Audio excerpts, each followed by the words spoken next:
of the Cybermen, and as you can tell, I've actually got my Cyberman figure to go next to the DVD, and of course my Patrick Troughton figure to go in between the two of them. So there we are, the nice little display of Tomb Of The Cybermen. So Tomb Of The Cybermen, now this is one of my second favourite stories for Patrick Troughton, well, after the invasion really. Now, what can I say about this video? Now, set on the planet Teros, a bunch of humans have gone in to investigate on the last remains known as the Cybermen.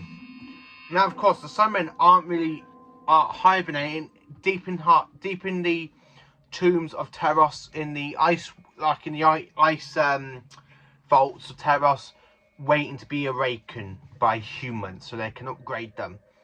So anyway, with the humans' help, they managed to break into the Cybermen. They literally decimated half a cave, and then the Tomb Of The Cybermen do actually appear, like the doors, and of course they run up and investigate, and all of a sudden you just hear the TARDIS materialising the Doctor, Jamie, and of course Victoria, and straight away the Doctor pretends they're another part of an expedition on Earth, looking on the last remains of the Cybermen. So when Jamie says, "Oh, can we go?" "No, I can't." "Why?"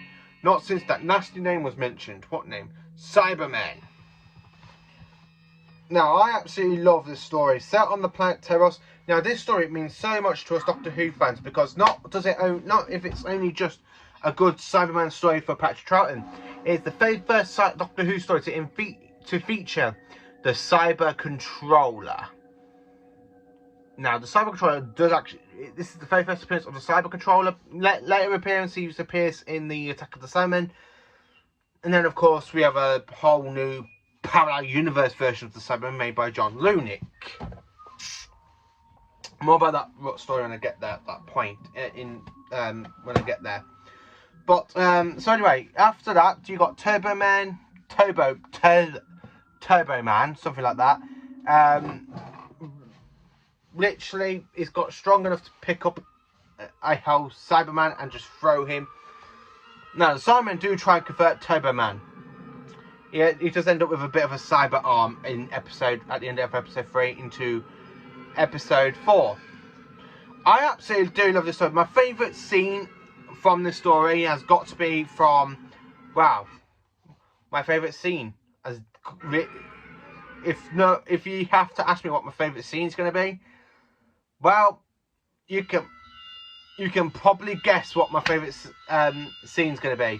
After the Bunkus Man afflicts the machines and the Cybermen start to awaken. Now, the way they're in the cocoon is a bit like that.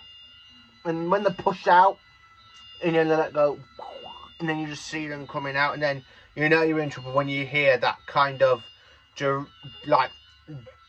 dramatic music for them. I do have to say that the Cybermen theme is a bit dramatic. I can't really say anything more about that though, because it's just such a fantastic thing when you see the Cybermen just coming out of their tombs, and then you've got like that and when they actually come out, you open the door, and then you've just got the Cyber Controller going, "You belong to us, you shall be like us." Again, that is just such one of the creepy moments, because the Cybermen don't really have mouths in this one. They'll have like this little thing, and it flops open and closes after when they're talking. And the Doctor, Patrick Troughton's Doctor is absolutely amazing. I do love part 4 where he goes, "Jamie, when I say run, run, run," like that, and you run out of the tombs on Teros, and the Cyber Controller's trying to break the doors down. And especially when the Doctor tricks him to so they can try and stop him from renew himself, really, to try and get the energy back. He literally smashes open the door.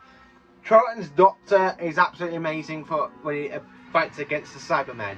I have to say, Teros isn't really the Cybermen's home planet. It's their adopted planet, because the very first time we see the Cybermen, their home planet is destroyed. Mondas is destroyed in the 10th planet. So this is the Cybermen's adoptive planet. And of course, I know about the Doctor's interference in the story as well from the moon base. They actually recognise the Doctor from the moon base with the lunar moon surface. that does get like a little bit of a mention. So that is a bit of a cool sort of thing to for them to like. I do love callbacks, especially when there's some references like the Doctor's past battles with them. It's really quite interesting. Like, and then as I said, my favourite scene is literally just seeing them like coming out of the tombs, like to this music, where they're like that, and then you've got them coming out and they're like popping open the thing and like crawling out, and then you're crawling down like these ladders, and it's a whole army of Cybermen. It's just a really, really fantastic story. Troughton's gone falling down. So what can I say? Now, this story was actually broadcast from the 2nd to the 23rd of September 1967. It is a very, very interesting Cyberman story. Really, really interesting. The Cybermen's adopted home planet Teros, as I keep saying, is introduced. I would have liked to see a bit more of a consequences with the Cybermen, really, but meaning that they just got hold of Turbo Man, and the Doctor has to try and stop him from upgrading all the rest of the humans. After Turbo Man ruins half a rocket, the fuel line for a rocket, so they can't leave the planet. Only a few survivors do leave the end of the story, but then you have, like, at the end of it, you have the Cybermen's kind of design on the doors, and then it leads on, so you know we're thinking of doing a possible storyline with it, I think, by the time they closed it. So, ranking, this story again is basically a 10 out of 10. It's a very good Cyberman story. I love the whole like hypnotic machine thing, and then one person gets shot in the back when the Cyberman comes forward. Well, the dummy Cyberman comes forward. That is another interesting scene for this kind of episode. The Cyber Controller, if I can find him. There he is. He's on the video case. There we are. The Cyber Controller is an amazing detail. I'll see if I can find there. Yeah, there. There we are. That's the Cyber Controller with a kind of like dome on top of his head instead of having like handlebars on him. The Cybermen in this are pretty interesting. They are a lot interesting in this story. I have to say, this story is a lot better than the 10th Planet, but not as good as the Moon Base. Now, the Moon Base is a fantastic Cyberman story. I really do that, but it's not as good as the Invasion. Troughton in his era does have 4 Cyberman stories. He literally has the Moon Base, Tomb, Wheel in Space, and the Invasion. Now, I haven't seen Wheel in Space, but I have heard it's been animated, so I'm hoping we get an animated version of Tomb of the Cybermen, the Wheel in Space, so I can actually sit down and talk to you about the review and what I give it for ranking wise. This story is pretty much awesome, really. It's one of the best Cybermen stories. Cybermen don't really have many good stories in. Basically, they have a whole lot in the 60s, mainly the 80s, and then of course Modern Who, where they just bring them back for absolutely no good reason, really, and the bow tie's falling off. Oh well. What I was going to say about the story. This story is generally a fantastic story. I can't find a foot wrong with it. It's a very interesting Cyberman story. I like the design of the Cyberman tombs, really. I like how they put them in a plastic container, frozen, waiting for some people to come and survive them, because this is the last remains of the Cybermen. Or so we thought, but the Cybermen do, as we all know, the Cybermen always appear to survive. Same with the Daleks, really. So, yeah, this is my review on Tomb of the Cybermen. What can I actually give you opinion of this story? This story is going to be worth a watch. If I was going to introduce a friend into this story to Doctor Who, I would actually recommend it to and of course it is just an interesting one. It is really interesting because I absolutely do love the Cybermen's design. I love everything to do with the Cybermen in this story.